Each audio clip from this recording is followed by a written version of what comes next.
Bonjour à tous et bienvenue sur notre chaîne secondaire dédiée aux tests de matériel et aux techniques de réalisation. Alors vous avez été nombreux à nous demander comment nous réalisions ce plan dans l'habitacle. Et bien aujourd'hui on vous dit tout, regardez! Mais il faut savoir qu'avant d'arriver à ce résultat, nous avons testé différents angles. Mais je dois vous l'avouer, c'était pas terrible.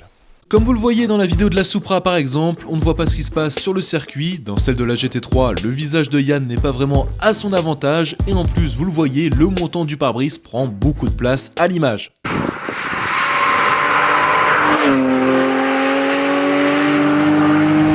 Si la voiture est équipée d'un toit ouvrant, la première solution c'est bien évidemment d'y fixer sa GoPro, mais suivant l'architecture des véhicules, ça peut donner une vue un peu trop plongeante, on ne voit pas forcément assez la route. Afin d'avoir le point de vue que l'on souhaite, on peut utiliser une fixation flexible comme celle-ci, mais honnêtement ça tremble beaucoup trop, et puis surtout tous les véhicules ne sont pas équipés de toit ouvrant. Nous étions donc à la recherche du meilleur angle de vue possible pour vous faire vivre nos vidéos de l'intérieur comme si vous y étiez. Alors au départ, on voulait bricoler une barre fixée sur les vitres arrière par des ventouses et on aurait fixé la GoPro au milieu. Mais finalement, nous avons opté pour une autre solution. Regardez. Alors vous connaissez Martin, membre de l'équipe. Salut Martin. Salut Pierre. Juste avant de te parler du sujet du jour, moi je voulais te parler d'un truc. Les plans dynamiques de la vidéo de la Ferrari FF. T'étais assis en plein milieu de la piste avec le jeu sec qui t'arrivait dans le dos à 175 km/h. T'as été plutôt couillu. J'étais surtout pas très serein au milieu de la piste, mais enfin je suis en vie donc c'est que ça s'est bien passé. Et en plus tu nous as fait des super plans dynamiques.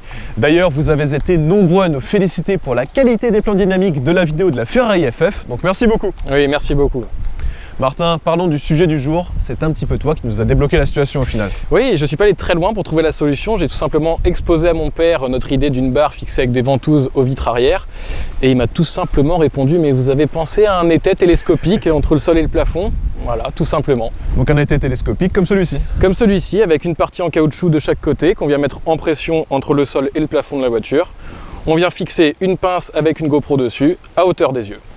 Eh bien écoutez, on vous montre tout ça en détail tout de suite, regardez. Sur cet étai, nous allons tout simplement fixer une pince GoPro avec quelques extensions et nous plaçons la GoPro à hauteur des yeux. Ça donne ce petit côté immersif que nous souhaitons vous offrir pendant l'essai routier. Mais vous allez le voir, lors des premières utilisations de cette barre, nous avons eu quelques petits soucis techniques. Comme sur la vidéo de la Yaris GR par exemple, Yann enchaînant les dérives à très vive allure et assez brusquement, la barre a tourné sur elle-même, emportée par le poids de la caméra, ce qui nous a obligé à recommencer l'essai une deuxième fois. Est-ce que tu veux qu'on le refasse? Oh, la caméra a tourné, celle-là, elle a tourné. Pour éviter que la barre ne tourne sur elle-même, il faut suffisamment la mettre en pression, mais attention, pas trop non plus sous peine de décoller le toit, et je vous déconseille fortement de l'utiliser sur un toit vitré.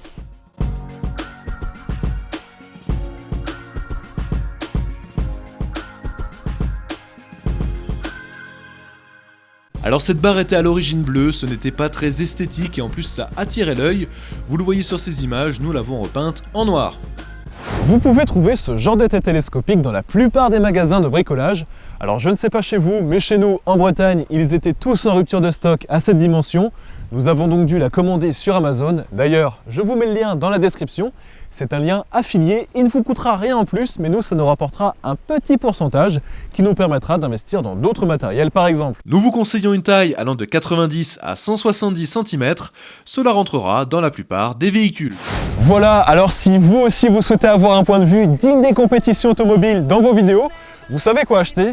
Encore merci à Régis, le père de Martin, de nous avoir aidés. C'est déjà la fin de cette vidéo, j'espère qu'elle vous aura plu. N'oubliez pas de vous abonner, d'activer la petite cloche de notification, de nous rejoindre sur tous nos réseaux sociaux, Facebook, Instagram et Snapchat, sinon vous ratez des choses. Et moi je vous dis à très vite pour une nouvelle vidéo.